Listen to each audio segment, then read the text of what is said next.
Ya empezó ya. Hoy es 19 de junio del 2026. Esta es una entrevista, esta es la cuarta parte ya, la cuarta parte con la Gloria Deportiva, campeón mundial, varias veces campeón mundial. Campeón panamericano, centroamericano. Mundial. Tony González. Tony, hace como más o menos como año y pico, los vecinos quedaron preocupados porque 3 días sin verte y la casa cerrada.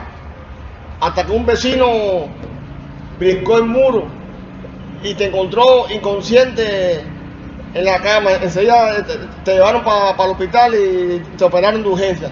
¿Qué fue lo que pasó? Pasó que no sabía que era diabético, y ese vecino se llama Everson, el vecino muy jovencito. Yo había acabado de llegar de la Unión Soviética, estaba estudiando ya, y cuando le dijeron, esto no tiene que estar adentro porque está todo abierto y con música. Entonces miró y me vio tirado en el piso hasta la puerta. Ya llevaba 3 días. Yo llevaba 3 días tirado detrás de la puerta porque se me había trancado la sangre. Problema de la circulación, y no sabía, y problema de la presión. Y él mismo se tiró para ayudarme a sacar de ahí, junto con el delegado y Pedro, que quitaron la reja para poder entrar ellos por la ventana, porque yo estaba detrás de la puerta. Mira tú qué lindo. Pero sí pasé 3 días y me llevaron para el hospital, para la Quinta Bobadonga, y me atendieron muy bien y no había anestesia ese día, y me hicieron y me operaron a sangre fría. Como yo gritaba, como yo lloraba, diciendo que te dejaban morir porque no aguantaba olor a la sangre fría. Y una mujer le tocó operar, una doctora lindísima, pero pues ella no me hacía caso a mí porque yo le pedía, constantemente, déjeme morir, así, ella no, siguió insistiendo y me salvaron la vida. No, si llega a brincar media hora después, estaría muerto ya. Ya llevaba 3 días en ese estado. Sin comer, sin bañarte, sin nada. Sin nada, todo. Pero bueno, aquí estoy vivo. No me tocaba nada, no me tocaba hacer. En un juego le conectaste un jorrón a un lanzador de Pena del Río, Ciprián, ¿qué se llamaba él? Sí, Ciprián Padrón. Ciprián Padrón, le conectaste un jorrón. Después cuando viniste otra vez a batear. Con Basellera se la conecté. Se la conectaste con Basellera. ¿Cómo fue la...? Vamos a entrar a Pero yo decidí para yo no era jorronero como Casanova, como Marinares, como Capiró. Yo le pegaba bien a las dos, ese día le pegué bien con Casadena y la metí allá donde estaban las caras. Entonces, cuando viniste otra vez a batear, te dio pelotazo. Me enojé mucho porque de caramba, si yo meto un jorrón cada 100, 200 veces en bate, y ahora como que meto un jorrón me va a meter un pelotazo, eso sentimos muy mal. Después vamos a hablar cuando se termine el béisbol, y cuando estaba en el comedor que fuimos a almorzar, me vino a tratar de buscar. Él no era una mala persona, estaba en su momento malo, y yo estaba contento porque yo había dado un jorrón con Basellera, más feliz de juego era yo. Pero quería pelear y yo dije, bueno, vamos a pelear. Y cuando ya salimos para el patio a pelear, llegó el comisionado, que en ese momento era Humberto Arrieta, un alumno de Fajardo, convertido que era de Mónaco, que era de Cardona, y dije, porque esto es, y cosas, no, esto no puede pasar, esto no puede. Porque se levantaron en el comedor los jugadores de Primer Terrero y los jugadores nuestros de La Habana. Y iba a ser un tremendo problema, un espectáculo muy feo. Me alegro que se hubiera terminado así, porque el mejor es bien bonito. Y sin ese problema, ya después de eso nosotros seguimos siendo amigos, tratando. Él pasó su momento malo, o se enojó de que yo no metía jorrón, que le dieron jorrón con el Basellera. Si se lo da a otro bateador, Muñoz, o se lo daba Fernando Sánchez o Capiró, él no dice nada. Pero que se lo diera yo, pasa que eso le molestó mucho. Cuéntame, cómo fue que en la jugada sorpresa en los juegos que tú muchas veces hiciste, que por ejemplo cuando te daban la base, cuando te daban la base por bola, de ahí nadie esperaba y te iba para segunda. Y cuando estaba en segunda por un rolling o por tercera o por cielo o por segunda, nadie esperaba, se iba para home. Cuéntame eso. La jugada sorpresa. Yo aprovechaba todo mejor, pero todo lo aprovechaba. Yo estaba siempre atendiendo el segundo short lo contrario. Yo nada más estaba en el juego de medio. Y me daban base por bola. Y cuando yo venía llegando a primera, faltaba un metro de la base, miraba si la segunda short estaba entretenido, colocando a los jardineros o conversando con los jardineros. Y seguía a coger impulso. Yo tenía una explosividad tremenda, muy buena, y me le metí en segunda base. Cuando yo era segunda, yo no sabía qué pasaba. Que yo con el codo saliendo de home, me llevaba a segunda base. Y cuando estaba en segunda, ¿cómo era cuando estaba en segunda, que bateaba un rol y cómo era? Cuando yo tenía un buen bateador, que corría muy bien, ya teníamos señas, yo le daba 2 signos seguidos, que decía que si bateaba rolling, eso era con un juego muy cerrado, pues si bateaba, para que corrieran bien duro, para que no pudieran cuidarme a mí. Pues si yo coge, si corre suave, yo le da tiempo a cuidarme, y yo no podía coger jump y soltarlo. Pero yo, cuando daba rolling, yo salía y no me podía poder correr. Salía muy rápido, se entretenía conmigo, llegaba aquí todo primero. Y cuando la bola llegaba a primera, que la primera se tiraba, sobre todo cuando era la primera base sur, que tenía que lucharse para tirar a home, yo lo daba, le metía carrera. Lo hice en muchas oportunidades, en la base, en la provincial, en la regional, en la zonal. ¿Eso lo aprendiste cuando estabas en México, cuando viendo a los Diablos Rojos? No, esas cosas no las aprendí en México, las aprendí aquí. ¿Con quién? Cuando yo estuve con Marenado. ¿Y con qué pelotero hacía eso que tú? Lo hacía Soliday. ¿Quién? Se lo voy a hacer mucho Soliday aquí. Cuando Soliday, que era centerfield de Chicago, me dio sobre todo a Cuba y jugó con el Marenado centerfield. Lo hacía mucho. Con Soliday se metía de segundo en home por el cuadro fácil, le doblaba. Él doblaba. Y cuando él pasaba primero que la pelota, le doblaba todo. Había que estar muy rápido con él porque era bien rápido. Hacía 3-3 home primera. 3-3 home primera, Soliday. Ahora queremos saber tu equipo Cuba ideal. Ideal para ti, por ejemplo, como receptor. No, yo te voy a hacer un equipo ideal. Ajá. Pero no quiero dejar ni lastimar a nadie, mucha gente muy buena que nos arrancó. Pero yo voy a hacerte un equipo como para un clásico, y ese equipo yo quiero. Te voy a decir que quién quisiera que lo hubiera dirigido. Tan fácil, 2 personas. ¿Quién? Mira, ese equipo te voy a decir primero los nombres. O te voy a decir los nombres de esas 2 personas tan fácil. Uno es Ramón Cañado. Yo quisiera cuidar a este equipo que yo voy a hacer. Que se va a quedar mucha gente fuera del equipo. Pero un equipo para un clásico, no una serie de 100 juegos, 90 juegos. Que tiene que tener un buen. Sí, un zurdo, derecho, que corre rápido, que batea un ron. Y tiene que tener un buen reconocimiento de todo, porque el mejor es muy bonito. Y por eso se escribe con B de bonito y de bueno. ¿A quién, por ejemplo, el equipo? A ese equipo para un clásico. Sí. Cuando yo hubiera puesto tercera base, Queche, 2 Queches maravillosos, porque un torneo corto tenía que asegurar la receptoría, con Pestano y con Juan Castro. Ajá. Primera base yo iba para ese equipo. Antonio Muñoz y Pito Abreu, porque uno zurdo y otro derecho para un clásico. Segunda base de Vicente Anglada y Antonio Pacheco. Yo llevaría a Pedro Joa, somos jugadores. ¿Por qué Pedro Joa? Porque es un jugador muy efectivo, no jugador de banco regular. Porque hay jugadores que cuando no son regulares ya no se comportan igual porque están adaptados a ser regulares. Jugadores que tú lo puedas cambiar sin protestar para el bien del equipo. Yo he puesto Pedro Joa y Rodolfo Puente. Y tercera base, Omar Linares. Y un tercera base que era impredecible, era muy bueno para ese torneo, que se llama ACB.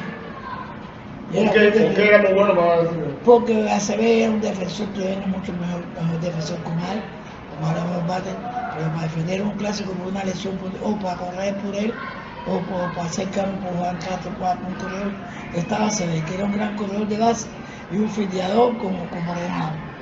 Seguro, no había matado con él, ACB era tremenda tercera base, pero para un equipo es súper maravilloso. Entonces yo en los jardines me hubiera puesto en el outfield a Luis de Jurriel, pero también hubiera puesto a Fernando Sánchez. Fernando Sánchez un poco más de fuerza de bateo, más rapidez corriendo a la base, mejor brazo, y Jurriel era un pelotero que no tenía momentos malos, siempre estaba en su bateo, muy justo para jugar, y jugaba muy bien al béisbol. Y centerfield yo hubiera puesto a Víctor Mesa. ¿Por qué Víctor Mesa? Por la agresividad que tiene, su velocidad, no tenía ese gran brazo, pero hubiera puesto un segundo centerfield que es increíble, solamente veo otro centerfield aquí en Cuba como él, que se llama Valentín de León, pero el centerfield que hoy va a llevar en ese equipo es Leoni Martín. Solamente ellos dos le partían la bola con la velocidad, evitando esta base. Los brazos que tenía y con qué rapidez iban a buscar la bola entre dos o por arriba de la cabeza de ellos, evitando que fueran dobles o triples y anotar más corredores por el brazo que tenían con la velocidad que iban a buscar la bola. Por eso te digo que esos dos y pensando que Valentino de León era muy bueno fijando, pero batea derecho como Víctor, pero Leonel Martín batea azul. Para cualquier cambio hubiera sido distinto, pero era un tremendo centerfield Leonel Martín. ¿Y para el outfield? Para el right field, el outfield, ¿no? no, el right field iba a ser Gurriel y Fernando Sánchez, pero el right field iba puesto al señor portero a Casanova, que era un bate seguro, no le iba a bolas malas, pero era más lento que Capiró, y la Capiró en ese equipo también, porque Capiró tenía más fuerza en el brazo de Casanova. Pero Capiró no jugaba Reino. No, Capiró lo utilizaban en el field, pero Capiró por el brazo que tenía, el jugador de tiro más largo es el field, el que tenía los derechos. Ese era Capiró inevitable. Tenía un brazo que es una garantía para tener. ¿Oír? Y déjame decirte que será mi equipo ideal. Y los pitchers, dos derechos, dos zurdos. Te digo, para elegir un clásico. Sí. No, yo voy a dar tres zurdos y tres derechos. Por ejemplo. Por ejemplo, los derechos, yo voy a dar Rogelio García, Lazo y Julio Romero. Tres ángulos de salida distintos. Tres pitchers con tres ángulos de salida distintos y con lanzamientos diferentes de los tres. Tenedor. Sí. Esos tres derechos. ¿Y zurdo? Y zurdo. Modesto Darcul. Modesto Darcul. Hollywood me dijiste. No, Tati Valdés, muy bueno. Y este pitcher de zurdo de Pitanateo que era muy bueno. Ay, caramba, que ahora se me olvida el nombre. Ajete, ¿no? No. ¿Cómo se llama el zurdo este? Ok, ganó mucho juego. Pues. Se me olvidó. Pitcher zurdo de Pitanateo. Buenísimo. Sí. Fue un pitcher, un lanzador con un control tremendo, dominio de la bola también, era al seguro. Eran 6 pitches solamente y lástima se me Y como director, que dirigiera, me dijiste que Cañado. ese equipo. Yo, Ramón Cañado, ya fallecido, fue el señor más Bebol, que yo cambio. Y entrenador de picheo aquí y de bateo de ese equipo de clásico. No, entrenador de picheo y de bateo. El entrenador de bateo a mí me hubiera gustado llevar ahí. Yo me había empezado a Pedro Medellín. De bateo. De bateo. ¿Y de picheo? Y de picheo. Entrenador de picheo. Un clásico dirigente. A Matías Jiménez. La gran Matías Jiménez. Y como bateador designado. Designado a Oreste Quintero. Ese sería un equipo para un clásico. Seguro que la medalla de oro para Cuba. Sí, yo creo que sí. Pero si lo dirigiera Ramón Cañado. Bueno, y como pelotero invitado, Tony González. Como Sería invitado. para mí sentir viendo ese equipo sería algo para mí muy maravilloso. Y el otro más es Bobby Brown, el señor pelotero que está fallecido también. Me gustaría al haberlo visto, y a Ramón Cañado dirigir ese equipo de béisbol. Está lleno de todo. Con jugadores, ya que el béisbol es algo increíble, impredecible, lo difícil de creer. Los jugadores cambian el béisbol y los matches cambian el béisbol. Y los números mienten y la ciencia no es exacta. Por eso el béisbol es increíble e impredecible. Si todo funciona bien, todo es muy bonito, pero tú no sabes el béisbol qué te va a dejar de funcionar. Por eso el béisbol se escribe con B de bonito y de bueno. Tony, la foto esta te vemos aquí está la foto en Estados Unidos, entrenando a Johnny Martín en su casa, ¿no? En su casa. Entrenando a Johnny Martín.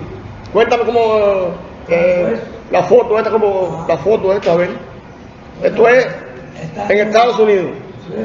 Tony González en Estados Unidos.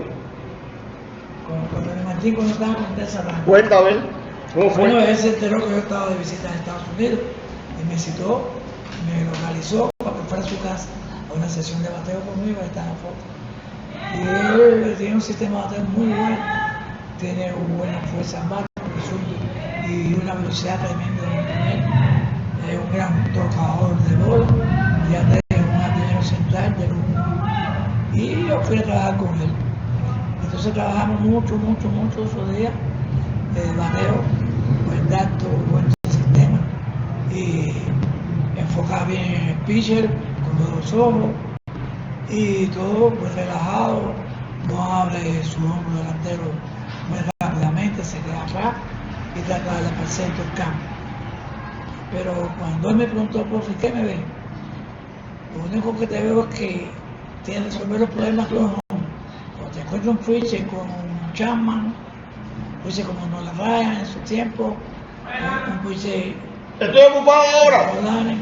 Entonces tienes que resolver el problema tú.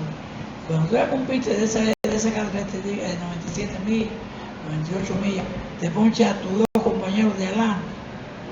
Tú tienes que ir, cuando él fuera más joven, en lugar de así como al arte, decir, pero yo le voy a dar, ponchamos fulano, pero yo le voy a batear. Ese es lo que yo te recomiendo, que cuando tú estés en el juego de pelota y te ponchan los delante a ti, tú dices, pero yo le voy a dar. Muy buena técnica. Bueno, y entonces para terminar, tú viste después pero nunca te hicieron una retirada oficial. Aquí no. No, nunca te hiciste una. Aquí jamás. Yo en Boston, fue guapa me invitaron a lanzar la primera bola cuando estaba para Petri, Petrovia. Y entonces fui a Boston y lancé la primera bola en Federal Park. Que fue para mí lo más grande de la vida. Sentirme en bolas, las piernas me temblaban de moto VDS de Boston.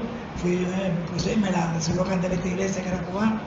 Ese día jugaba Boston con Kansas City.